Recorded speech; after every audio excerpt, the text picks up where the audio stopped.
Assalamu alaikum wa rahmatullahi wa barakatuh, dear brothers and sisters. So if you're still learning to read the Quran, you're definitely going to see one of these 12 symbols while reading.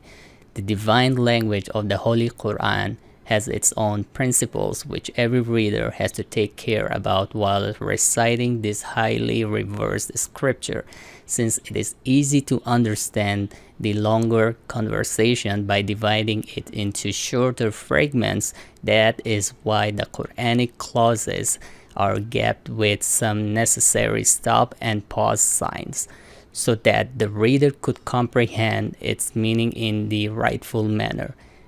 Learn to recite the Quran with the correct Tajweed pronunciation as well as in the rhythmic and phonetic style.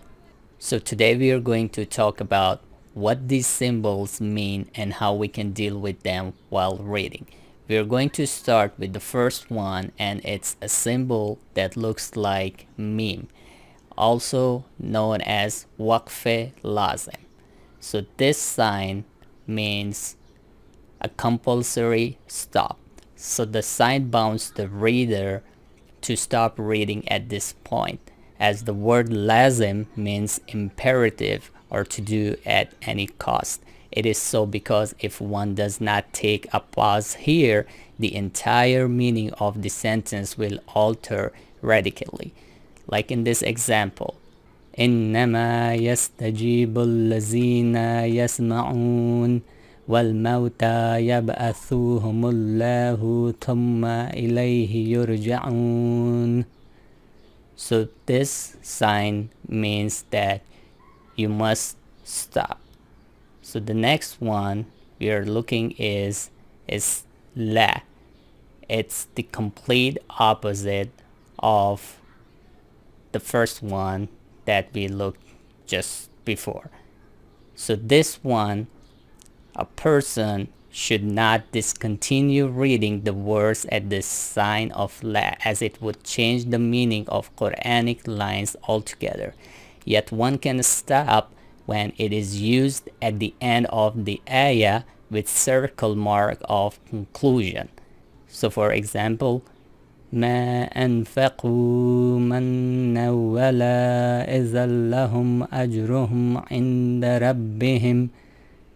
So this one does not require any stopping at all. And the next sign looks like the three dots, so you can stop at either. So this, also known as mu'annaka, also means the embracing stop.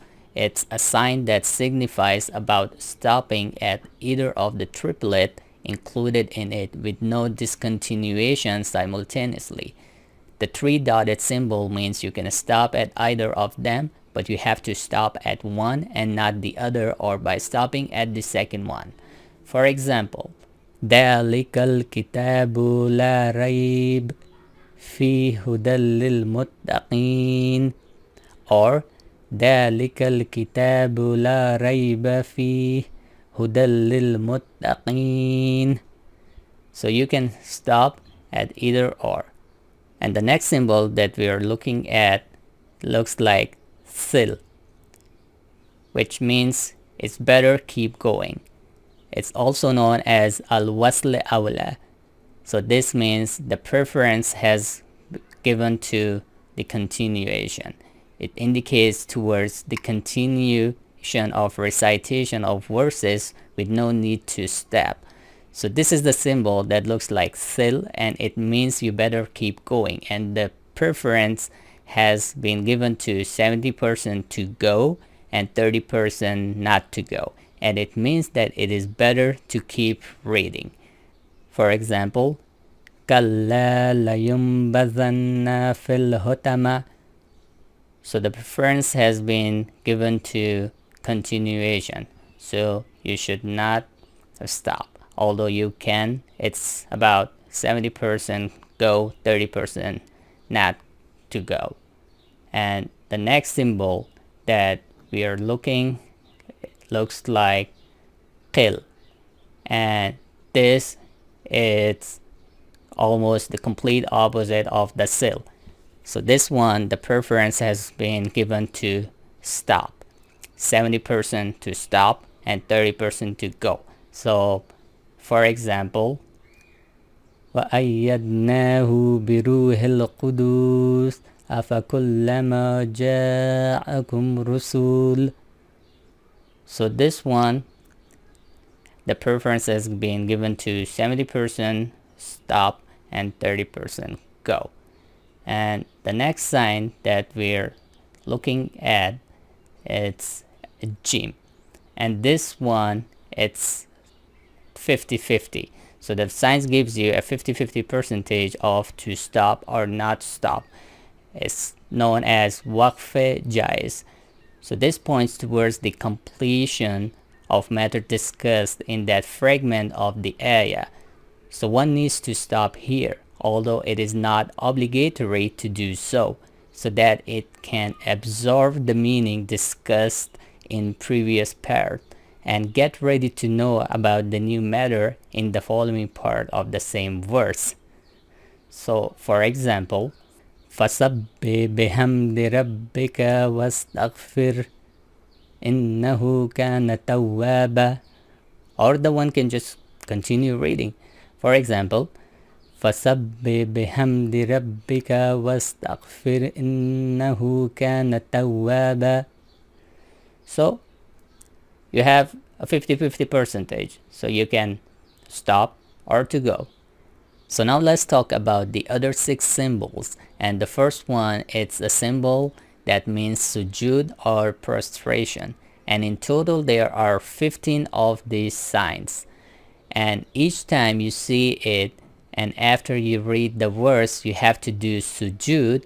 So after reading the ayah, you will prostrate for Allah. So these signs mean that you have to perform sajda. The line above the words in the ayah indicate the reason for the sajda. You will also see the word sajda at the side of the Quran to get your attention. And the next sign that we're looking at, it's a meme. So this sign looks like a little bit different than the other meme. So make sure you can distinguish between them because they mean 2 different things. And this meme appears in the middle of the word. So when nun and ba, when they follow one another in the same word, you don't pronounce nun or ba, but you pronounce as meme. For example, كَلَّا لَيُنْبَذَنَّ فِي الْحُطَمَةِ. So in this example, we did not pronounce the nun or the ba. We pronounced the meme. And the next symbol that we are seeing is the Alif. And this small sign that looks like Alif is actually an Alif. And it is found so many times and it is used so many times in the Quran. And it means that this letter contains an Alif of the long vowel. So for example, ثم استوى إلى السماء فسواهن سبع سماوات. So the next sign is the sign of Sin, also known as Sakta, the silence symbol. And this is a sign at which the reader should take a brief pause without breaking its breath before keeping on reading further.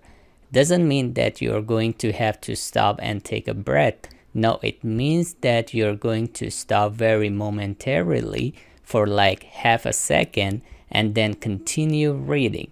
And this example shows what I'm talking about.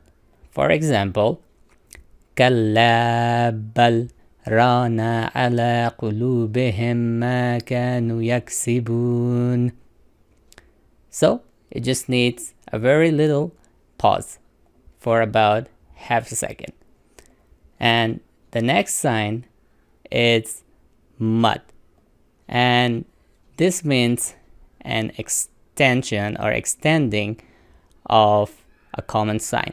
So this is a very common sign in the Quran, and it means that you need to extend the pronunciation of Alif to a little bit longer than usual. and that's pretty much about it. And the last sign that I'm going to talk about is called juz, and this is the sign of the end of the quarter of the chapter, or just the juz. And this juz is divided into 8 quarters, and at the end of each quarter you are going to see this sign. It does not involve any change in pronunciation and doesn't affect anything, so it is just for the division of the Quran. So that was the 12 signs, and now I am going to give a very quick summary of what this sign means. So try to remember them, and of course the best way to learn them is by reading a lot of Quran, because practice makes perfect. So this, brothers and sisters, this is going to be the end of today's lesson. I hope you have learned anything new today, and if you did, please like and share this video for other people to learn from it. And I'll see you in the next lesson, inshallah. Assalamu alaikum. Take care, stay blessed, stay safe.